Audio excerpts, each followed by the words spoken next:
Hi, ഞാൻ Chitra. Welcome to my YouTube channel Bhanu Chitra. ഞാനിവിടെ ചെയ്യാൻ പോകുന്നത് മഷ്റൂം ചിക്കൻ ചീസ് ദോശയാണ്. എൻ്റെ ഫില്ലിംഗ് ആയിട്ടുള്ള മഷ്റൂം ചിക്കൻ ഞാൻ കഴിഞ്ഞ വീഡിയോയിൽ ഡീറ്റെയിൽഡ് ആയിട്ട് ചെയ്തിട്ടുണ്ട്. അപ്പോൾ എല്ലാവരും അതാദ്യം നോക്കുക, എന്നിട്ട് ഈ ഡിഷ് ട്രൈ ഔട്ട് ചെയ്യുക.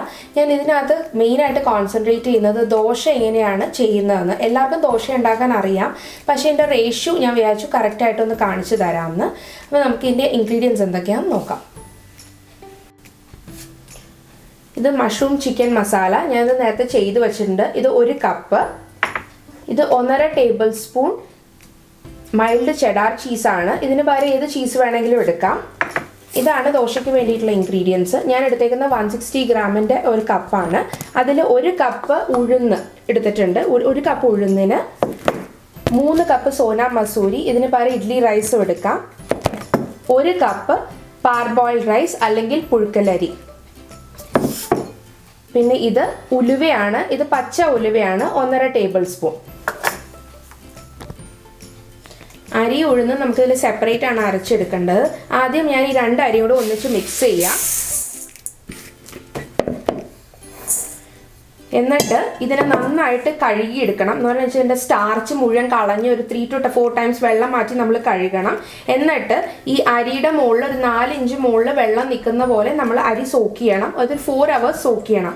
അതേപോലെ തന്നെ നമ്മൾ ഉഴുന്നും ചെയ്യണം. ഉഴുന്നും ഉലുവയും കൂടി ഒന്നിച്ചിട്ടിട്ടാണ് നമ്മൾ സോക്ക് ചെയ്യേണ്ടത്.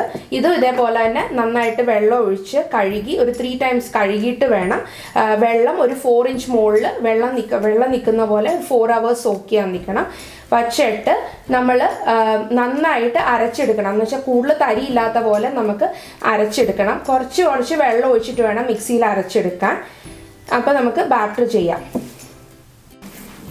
നമ്മൾ അരച്ച ഉഴുന്ന് മാവും അരിമാവും കൂടി നമ്മൾ നന്നായിട്ട് കൈ കൊണ്ട് മിക്സ് ചെയ്തെടുക്കണം. എന്നിട്ട് ഒരു 8 hours നമ്മൾ ഫെർമെൻറ്റ് ചെയ്യാൻ വയ്ക്കണം. കൈ കൊണ്ട് മിക്സ് ചെയ്യുന്നത് എന്താണെന്ന് വെച്ചാൽ നമ്മുടെ കയ്യിലുള്ള ഫ്രണ്ട്ലി ബാക്ടീരിയ എന്നാലേ അതിൻ്റെ ഫെർമെൻറ്റേഷൻ കുറച്ചുകൂടി ഹെൽപ്പ് ചെയ്യുള്ളൂ. എന്നാലേ നന്നായിട്ട് അത് നുരച്ച് വരുള്ളൂ. അല്ലെങ്കിൽ കാര്യമായിട്ട് അത് ഫെർമെൻറ്റ് ചെയ്ത് അല്ലെങ്കിൽ നുരച്ച് വരാൻ ചാൻസ് ഇല്ല. എന്നിട്ട് നമ്മൾ അതിൽ എവിടെയെങ്കിലും ചൂടുള്ള കുറച്ച് അടുപ്പിൻ്റെയൊക്കെ അടുത്തായിട്ട് വെച്ച് കഴിഞ്ഞാൽ കുറച്ചുകൂടി നന്നായിട്ട് അത് നുരച്ച് വരും. എന്നിട്ട് മിനിമം ഒരു 8 hours അത് ഫെർമെൻറ്റ് ചെയ്യാൻ വയ്ക്കണം. അത് കഴിഞ്ഞിട്ട് നമ്മൾ ഉപ്പും കുറച്ച് വെള്ളവും കൂടി ചേർത്ത് നുരച്ച് കഴിഞ്ഞിട്ട് കുറച്ച് ഉപ്പും വെള്ളവും കൂടി ചേർത്ത് അതിൻ്റെ കൺസിസ്റ്റൻസി കറക്റ്റായിട്ട് എടുക്കണം. കുറച്ചൊരു പോറിങ് കൺസിസ്റ്റൻസിയിൽ വേണം ദോശയുടെ ബാറ്റർ എടുക്കാൻ. അത് കഴിഞ്ഞിട്ടുള്ള ഞാൻ ഫെർമെൻറ്റ് ചെയ്ത് കഴിഞ്ഞിട്ടുള്ള ബാറ്ററാണ് എടുത്തേക്കുന്നത്. ഇതിപ്പോൾ ഞാൻ കുറച്ച് വെള്ളവും കുറച്ച് ഉപ്പും കൂടി ചേർത്ത് എടുത്തേക്കുന്നതാണ്. ഇതാണ് കറക്റ്റ് കൺസിസ്റ്റൻസി ദോശയുടെ ബാറ്ററിൻ്റെ. ദോശക്കല്ല് ചൂടായിട്ടുണ്ട്. നമുക്കിപ്പോൾ ദോശ ഉണ്ടാക്കാം. ഞാൻ കൺസിസ്റ്റൻസി പറഞ്ഞത് ഇത്രയും ലൂസ് കൺസിസ്റ്റൻസിയിൽ വേണം ഇത് ചുടാൻ. നമുക്കിപ്പോൾ ദോശ ചെയ്യാം.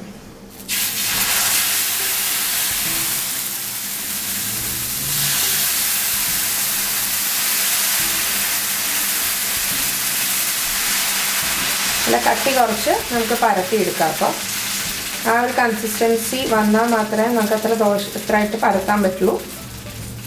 ഈ ഒരു സ്റ്റേജിൽ നമുക്ക് ഓയിൽ സ്പ്രേ ചെയ്യാം. ഓയിൽ അല്ലെങ്കിൽ ബട്ടർ കേട്ടോ. ഞാനിപ്പോൾ ഓയിൽ സ്പ്രേ ഉള്ളതുകൊണ്ട് ഓയിൽ സ്പ്രേ എടുത്തു. ഓയിൽ ഇട്ടാലും മതി. ബട്ടർ ഇഷ്ടമുള്ളവർക്ക് ബട്ടർ, കുട്ടികൾക്കൊക്കെ നമുക്ക് ബട്ടറാണല്ലോ ഇഷ്ടം. അപ്പോൾ അതുകൊണ്ട് ഞാൻ ബട്ടർ വേണ്ടവർക്ക് ബട്ടർ ഉപയോഗിക്കാം. ഞാനിപ്പോൾ ഓയിൽ സ്പ്രേ ആണ് ചെയ്തേക്കുന്നത്. ഇതിപ്പോൾ ഇനിയിപ്പോൾ നന്നായിട്ട് മൊരിഞ്ഞ് വരും. ഈ നല്ല ബ്രൗൺ കളർ ആവണ കാണാം. ഇവിടെയൊക്കെ വെയിറ്റ് ചെയ്യാം. നമുക്ക് ഒരു 2 minutes കൊണ്ട് വെയിറ്റ് ചെയ്യാം. ഹൈ ഫ്ലെയിമിൽ തന്നെ കിടക്കട്ടെ. ഈ സ്റ്റേജിൽ നമുക്ക് ഇച്ചിരി പൊങ്ങി നിൽക്കുന്ന മാവൊക്കെ ഉണ്ടല്ലോ, അതൊക്കെ നമുക്കൊന്ന് ഇങ്ങനെ ചെയ്യാം. അപ്പോൾ മസാല ദോശയ്ക്ക് നമ്മൾ തിരിച്ചിടില്ലല്ലോ.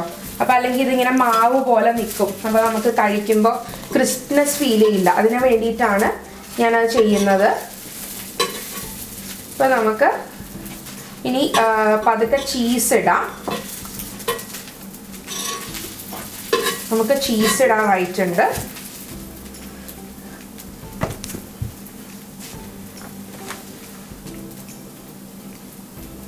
ഇത് ചീസ് നമുക്ക് സ്പ്രെഡ് ചെയ്തിടാം. അപ്പം നന്നായിട്ട് എല്ലായിടത്തും ചീസിൻ്റെ ഫ്ലേവർ വരുമല്ലോ.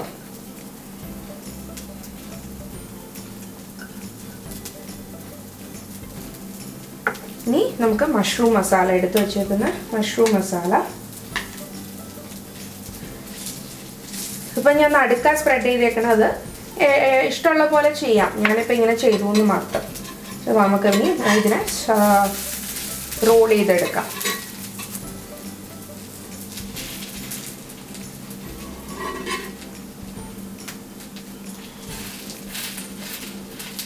ഇനി നമുക്ക് തന്നെ പ്ലേറ്റിലേക്ക് മാറ്റാം. Mushroom chicken cheese dosa ready ആയിട്ടുണ്ട്. ഇത് തക്കാളി ചട്നിയും തേങ്ങാ ചട്നിയുടെയും കൂടിയാണ് സെർവ് ചെയ്തേക്കുന്നത്. ഇതെല്ലാവരും ട്രൈ ചെയ്ത് നോക്കണം.